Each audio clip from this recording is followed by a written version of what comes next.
How's it going? This is Chris Sackett, known in professional wrestling as Chris Halen, Rodan, Jinsei, truly Canadian Chris Halen, the truth Chris Halen. Martial arts, I earned the title of Renshi, so mostly I was called Sensei or Renshi. So my story in the professional combat sports world, mixed martial arts, kickboxing, Muay Thai, and of course professional wrestling, all started in 1986. So in 1986, I was 11 years old, and I was your typical bullied kid. So a friend of mine was taking karate at the Valley Sport Karate Studio, and offered me an opportunity to join. I asked my parents, they allowed me to, and that's what started me on the journey. So in 1986, I became a white belt and stepped on the mats for the first time and started going down that journey of martial arts. And that eventually led to kickboxing. As a teenager, I competed in several karate tournaments and full contact karate tournaments, doing both sparring and kata, and I also competed in kickboxing. I had both my knees taken out. So then I moved on from the Valleys, and I trained in Washington through an EKP program at Onondaga Community College.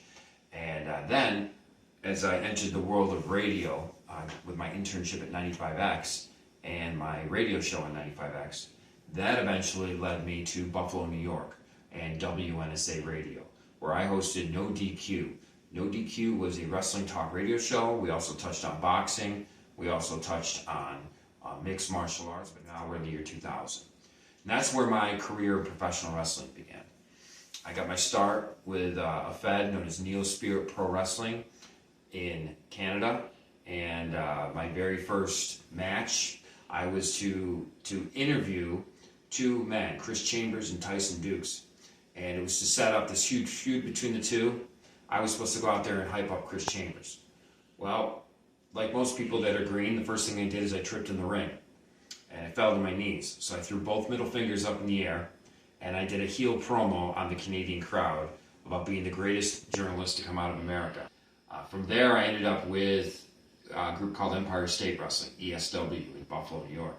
ESW is now the biggest fed in Buffalo, New York, and I was one of the ESW originals, if you will. But I started perfecting my craft, if you will, and getting involved as being a manager. I was learning more about wrestling, but as a wrestler, pretty much I primarily did martial arts when I got in the ring.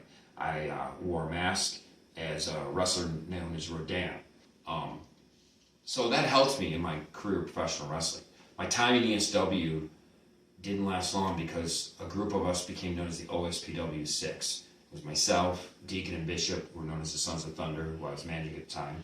Mark Mandrake, who was my best friend, my trainer, and eventually the guy who I would feud with most of my professional wrestling career, and then eventually managed him too, Greg Karma and Randy Walker.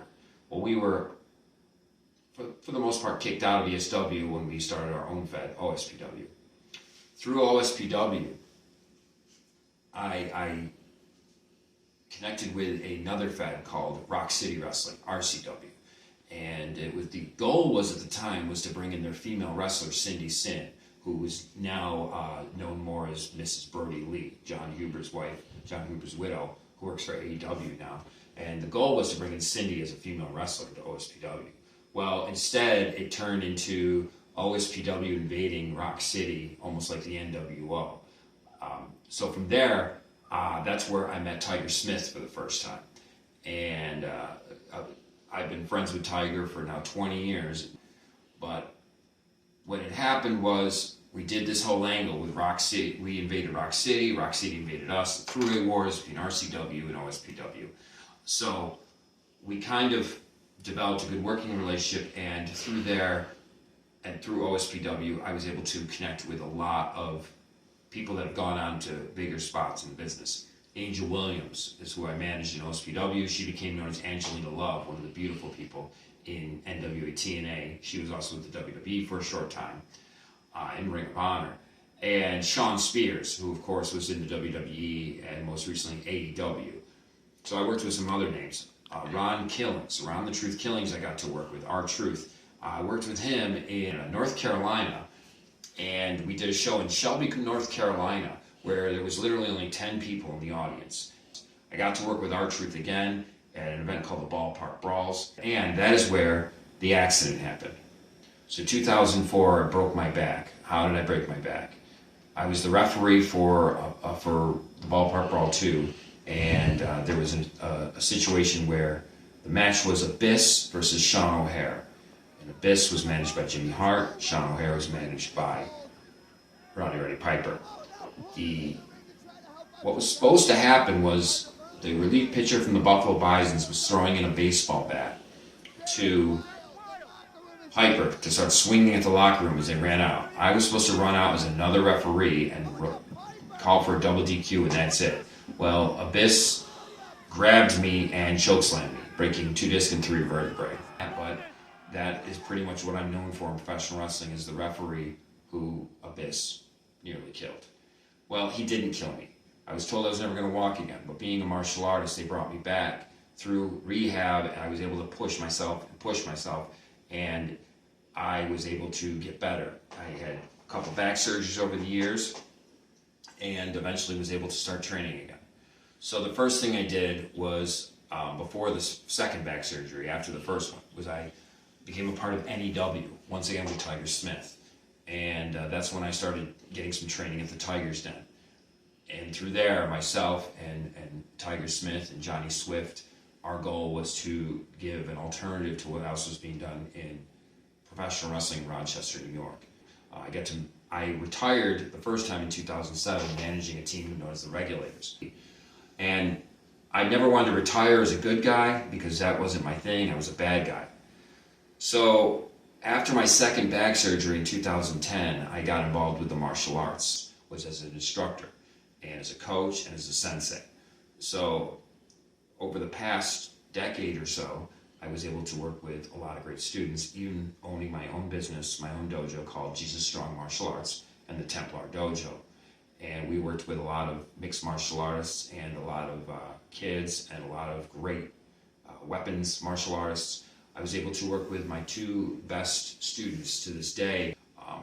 My son, Hunter, who is my youngest son of my 4. I'm very proud of all 4 of my children. They all do amazing things. Hunter, being as young as he is considered a prodigy in the martial arts, and he's one of the best martial artists I've seen. My other is baby stamp Caitlin Phillips, who's very special to me in my life, and I like to just refer to her as my person. And as you can see by looking at this wall over here, you can see the fights that she has experienced, and I was able to coach all these fights. So if you look, we started in kickboxing against Paige Shutter and moved on, still in kickboxing, Victoria Cramp, a victory over Bernie Davis, and then we got into mixed martial arts, where she was in the cage with Emily Rose, went back to kickboxing for a title fight with Shotzi Duran, back into MMA, Paige Wilcox. Now this fight was off for us. The reason being is I'd feel bad if I didn't mention a gentleman who's a picture over here by the name of John Gearhart. John was one of my fighters. This was my fight team at the time. John was also a professional wrestler as well as a kickboxer and mixed martial artist. We lost John. He unfortunately was killed in an automobile accident, and we should have canceled this fight, but we knew John would want Baby Stamp in the ring, in the cage. She lost, but that fight was for John. It was literally a week after we lost John. And then of course we went on to face Amanda Dustin. We worked for Lace Up Promotions and Lynn Smith finally. This was against Alice Matteo, who was an Italian fighter who came in with Team Andrella. But throughout the years, if you look at everything that I've done with music, with martial arts, with ministry, you have to think, what does all this do? How does this all bring me back? Well, it kind of brings me back to where I am today, and that's back with the Tiger's Den and UWC. Tiger Smith reached out to me, or I reached out to him, kind of reaching out during a very tough time in my life.